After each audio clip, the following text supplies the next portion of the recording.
नमस्कार। मैं P S. Sandhu, president ex central armed police force personnel welfare association, आज की इस वीडियो के माध्यम से मैं सेंट्रल आर्म्ड पुलिस फोर्स के रिटायर्ड जवानों को और वीरांगनाओं को ये बताना चाहता हूँ कि हमारी एसोसिएशन और हिंदुस्तान की जो बाकी रिटायर्ड एसोसिएशंस हैं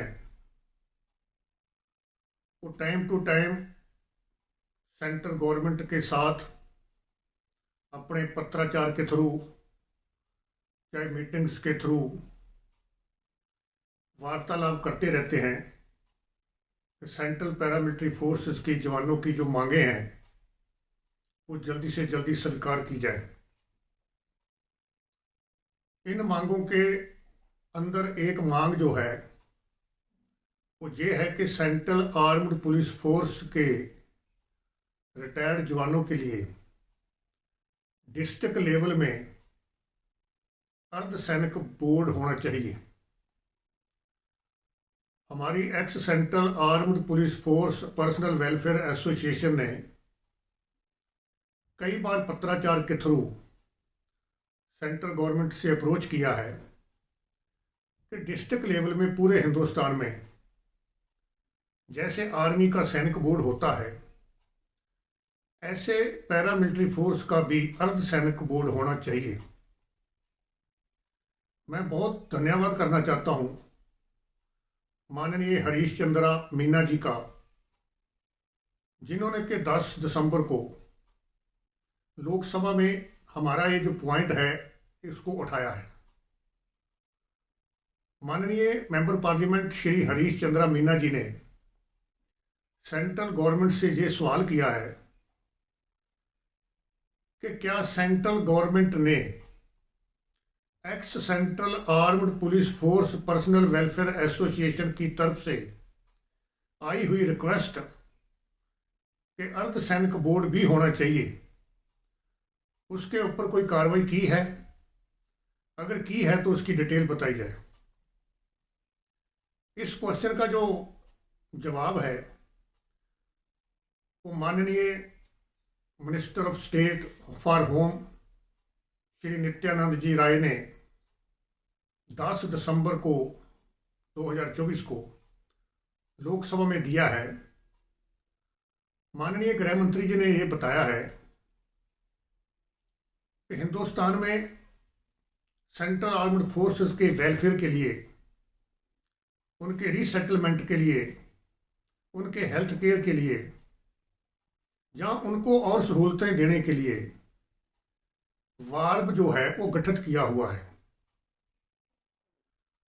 ये जो वार्ब है इसका मतलब है वेलफेयर एंड रिहेबिलिटेशन बोर्ड। माननीय मंत्री जी ने बताया है कि वार्ब जो है वो सेंट्रल आर्म्ड पुलिस फोर्सेस के जवानों की और रिटायर्ड जवानों की दुख तकलीफ़ें सुनते हैं, उनके रीसेटलमेंट के लिए उनकी मदद करते हैं, उनकी हेल्थ केयर के लिए उनकी मदद करते हैं, या अन्य मदद जो हो सकती है वार्ब की तरफ से वो करते हैं। मैं यहाँ ये बताना चाहता हूँ कि जो वार्ब है वो सेंट्रल लेवल में भी है, स्टेट लेवल में भी है और डिस्ट्रिक्ट लेवल में भी है।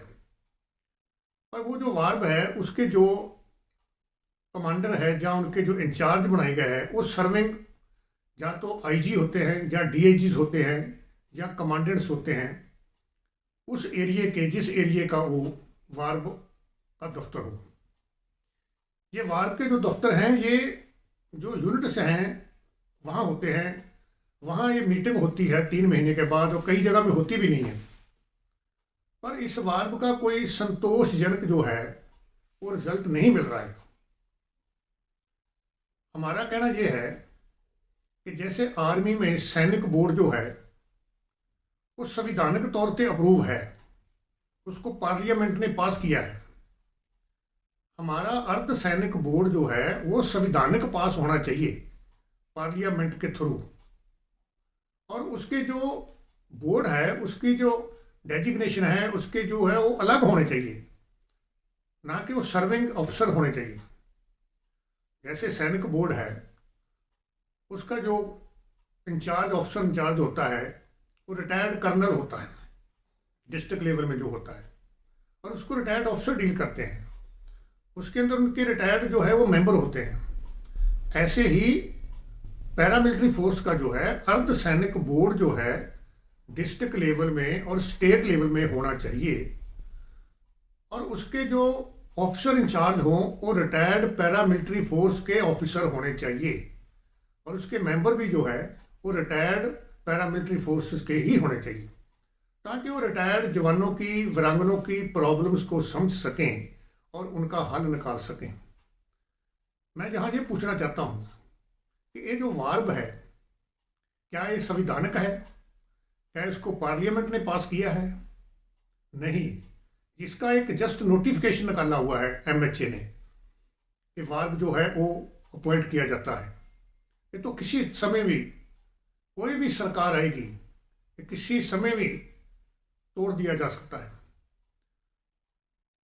और मैं एक चीज और पूछना चाहता हूं, मैं माननीय गृह मंत्री जी से बेनती करना चाहता हूं कि ये जो वार्ब आपने कॉन्स्टिट्यूट किया है या गठित किया है, क्या आप इनसे पूछ सकते हैं कि इन्होंने पिछले 3 सालों के अंदर कितने रिटायर्ड पैरामिलिट्री फोर्स के जवानों का या वीरांगना का काम किया है, कितने की दुख तकलीफें सुनी है, कितने के इन्होंने रिटायरीज के या वीरांगनों को केसेस को कंसर्न्ड पैरामिलिट्री फोर्स की यूनिट्स को भेजा है, कितनों को केसेस इन्होंने सॉर्ट आउट करवाए हैं, कितने के इन्होंने पेंशनों दिलाई हैं।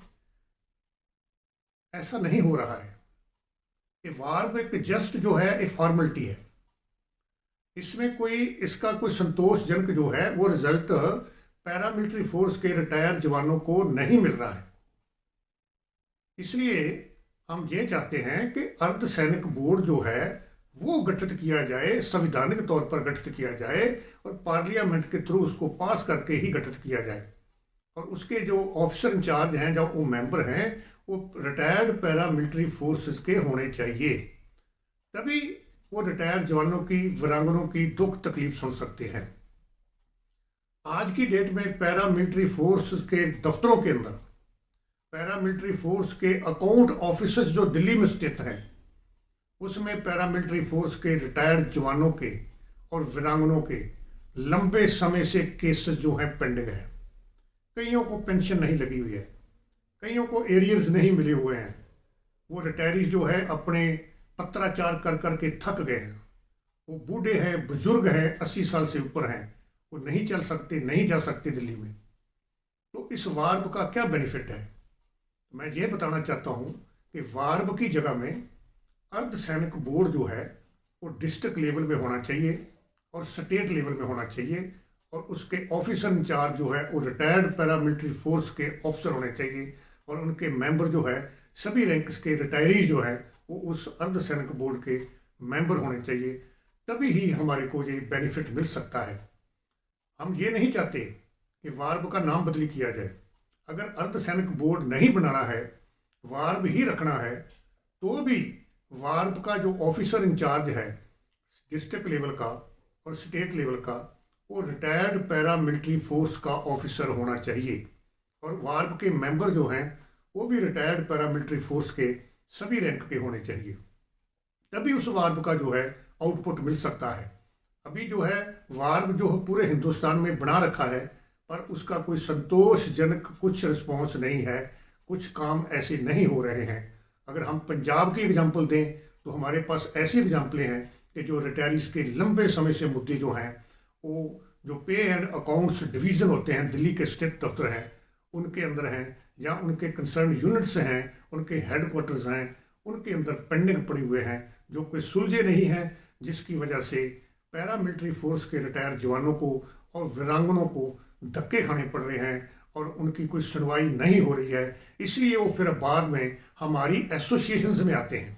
अगर वार्ब सही काम कर रहा हो तो फिर ये जो रिटायर्ड एसोसिएशंस हैं, इनको खोलने की क्या ज़रूरत है? तभी ज़रूरत पड़ती है जब वार्ब का जो काम है वो संतोषजनक नहीं है। ये मैं अपने एक्सपीरियंस से बताना चाहता हूँ और माननीय गृह मंत्री जी से बेनती करना चाहता हूँ कि वार्ब की जगह में अर्धसैनिक बोर्ड जो है पैरामिलिट्री फोर्सेस का, वो डिस्ट्रिक्ट लेवल में और स्टेट लेवल में आप गठित करिए, उसको संवैधानिक तौर पर गठित करिए, उसको पार्लियामेंट से अप्रूव करके गठित करिए और उसके जो ऑफिसर इंचार्ज हैं वो पैरामिलिट्री फोर्स के ही होने चाहिए, उसके मेंबर जो हैं वो भी पैरामिलिट्री फोर्सेस के होने चाहिए। उनको प्रॉपर डिस्ट्रिक्ट लेवल में, स्टेट लेवल में उनका ऑफिस अलॉट किया जाए, उनको बजट ग्रांट दिया जाए और उनको अकोमोडेशन दिया जाए, तब जाके वो अपने रिटायर्ड पैरामिलिट्री फोर्स के जवानों का और वो विधवाओं का, वीरांगनाओं का जो है वो वेलफेयर कर सकते हैं। जय हिंद।